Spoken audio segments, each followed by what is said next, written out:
Dios les bendiga, Dios les guarde. Le habla su hermano en Cristo, Ramón Díaz, del Ministerio MIC Revelación Divina. Bienvenidos todos. Y en esta ocasión, por la gracia del Señor, me dirijo a la iglesia. Sea por estas redes sociales o cualquiera otro medio. Si se va a hablar del Evangelio de Cristo, hay que saber y señalar a quienes nos estamos dirigiendo. ¿O nos estamos dirigiendo a la iglesia o al mundo? Si nos estamos dirigiendo o te estás dirigiendo al creyente ya salvo o al no creyente considerado como no salvo. Dirá alguien, eso no tiene importancia porque como quiera está en la Biblia y la palabra es para todos por igual. Algunas veces dicen, recuérdate, como si uno no entendiera eso. Pero sí, es importante y tiene que ver mucho porque afecta a la audiencia a que nos estamos dirigiendo. En la audiencia, algunos son creyentes, otros no lo son. Sin embargo, todos son oyentes. Por tal causa, y voy a hablar ¿verdad? Entre ustedes que conocen este lenguaje, por tal causa, la mayor parte de las veces se forma el conflicto de San Quintín. Un sal para afuera. Y otro dicho muy conocido, que no se sabe si se entiende el meollo del asunto. En sí me es necesario informar lo siguiente, que el Evangelio según San Juan fue escrito para todos, ¿verdad? Para los cristianos mayores, en otras palabras, maduros. No está dirigido el Evangelio según San Juan a los inconversos. Mire cómo dice Juan capítulo 20, su versículo 30 y 31. Vaya allá, le voy a dar un poquito de tiempo para que lo lean conmigo. Amén. Lo tenemos. Dice San Juan capítulo 20, versículo 30 y 31. Dice así, en el nombre del Padre, del Hijo y del Espíritu Santo. Amén. Y también hizo Jesús muchas otras señales en presencia de sus discípulos, que no están escritas en este libro. Dice Juan. Dice Juan a continuación, en el verso 31, estas empero son escritas para que creáis que Jesús es el Cristo. Gloria a Dios. El Hijo de Dios. Y que para creyendo, ¿verdad? Continuando creyendo, tengáis vida en su nombre. Dicho de paso, la iglesia se compone de personas que conocen quién es Jesús. Que Jesús es el Cristo, el Hijo del Dios viviente, conforme a la confesión de nuestro hermano Pedro. Así dice en los versos acabados de leer, que estas fueron escritas para motivar y mantener a los cristianos firmes. Como en los otros estudios, nos estamos dirigiendo a la iglesia, hablando sobre Juan, su capítulo 17 y su verso 3. Que ya ustedes lo conocen, conociendo a Dios y a su Hijo, el Cristo.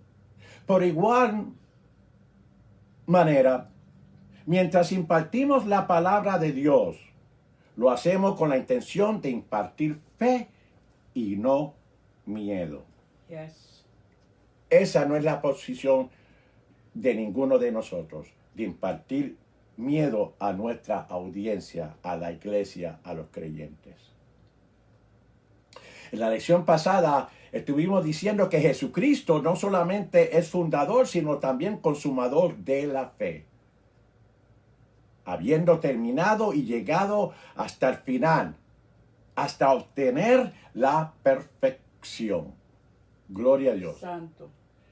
Y el mejor ejemplo dado por el escritor a los Hebreos, en su capítulo 12, relacionado con nuestro Señor Jesucristo, como autor y consumador de la fe, lo vemos en Hebreos, su capítulo 12, verso 2, parte B.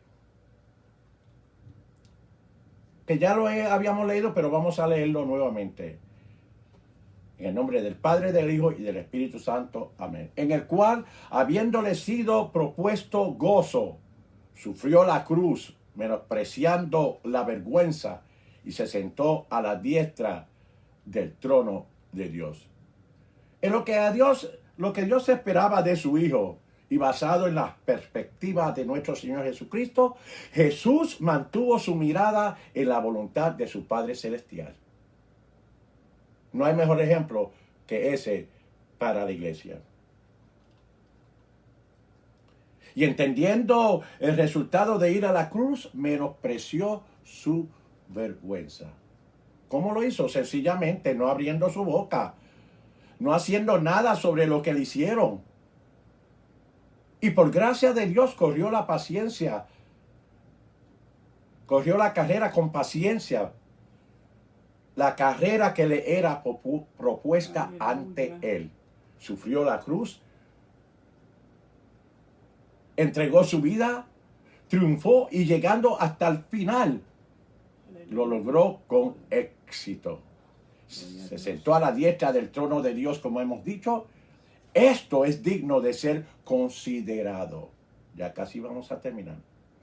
Hablando de consideración o considerar o reducir. Conforme al versículo 3, dice así: en el nombre del Padre, del Hijo y del Espíritu Santo. Amén. Reducid pues a vuestros pensamientos aquel que sufrió tal contradicción de pecadores contra sí mismo. Porque no, o para que no os fatiguéis en vuestros ánimos y desmayar. Jesús, habiendo sufrido grandes contradicciones de pecadores, ¿verdad? El escritor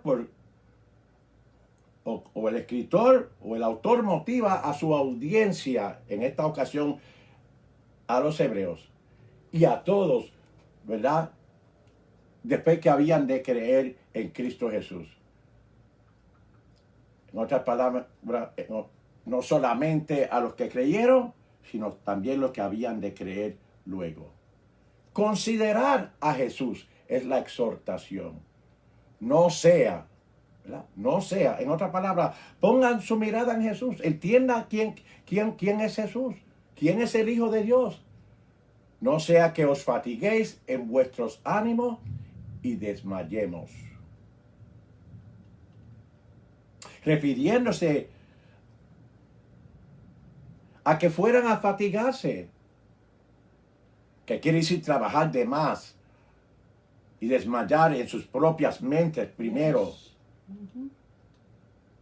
¿verdad? Que traducido en el griego, ¿verdad? Pensamiento, pues, ¿verdad? En sus almas. Fatigarse, que tiene que ver con enfermedad causada por fatiga sostenida, en otras palabras, continuo, que viene de trabajar constante. Como dije, el trabajar de más, con demasiado esfuerzo. El desmayar es en relación al sistema mosaico y sus sacrificios, que ellos luchaban contra el pecado hasta ellos verse relajados conforme a ellos. Y también tiene que ver con el cansado en hacer lo mismo y lo mismo, hasta ellos sentirse cansados y enfermos. En oposición de estado, ¿verdad? En esa posición el escritor los motiva a considerar a Jesús, como Dios nos insta a que consideremos a nuestro Jesús, a nuestro Señor Jesús, nuestro Salvador. Porque Jesús ya había combatido contra el pecado y lo venció. Dios te bendiga, Dios te guarde, y que estas enseñanzas te sean de grande bendición y de mucho desarrollo a tu vida espiritual mientras caminamos con Cristo. Dios te bendiga, iglesia. Amén.